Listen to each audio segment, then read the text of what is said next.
Hi, this is a presentation on our short film Strangers by Paul Worthington, Matthew Dell, Amy Parry, Jack Halliwell and me, Ben Kennedy. Go ahead, light one up.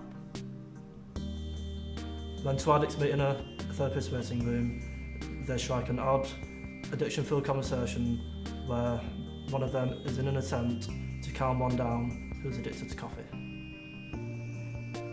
Two young addicts named Danny and Chantel meet in a therapist waiting room.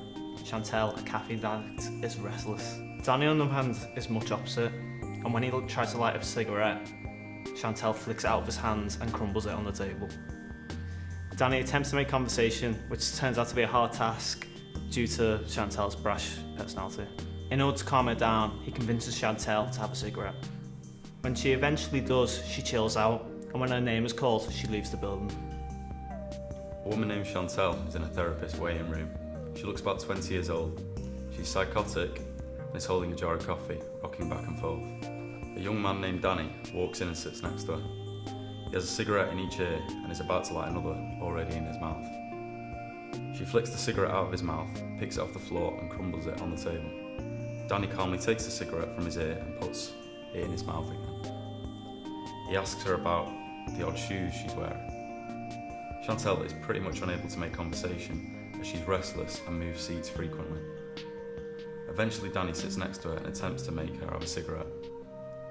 She refuses and they both argue that the drugs the other person's doing is bad. Eventually he succeeds in convincing her and she tries a cigarette. This chills her out and she lays back in her seat. When the therapist calls out Chantel's name, she hesitates before leaving the building. Chantel's a young woman, around 20. She's psychotic, she's dismissive, argumentative and antisocial. Her goal as such is to refuse Danny's help, but she's not really with it. Danny is in his mid to late 20s. He's confident, cool, relaxed and persuasive. His goal is to convince Chantel to have a cigarette to chill her out. However, it doesn't seem like he really wants to be in a therapist's office, therefore he's willing to give advice but won't listen to any himself.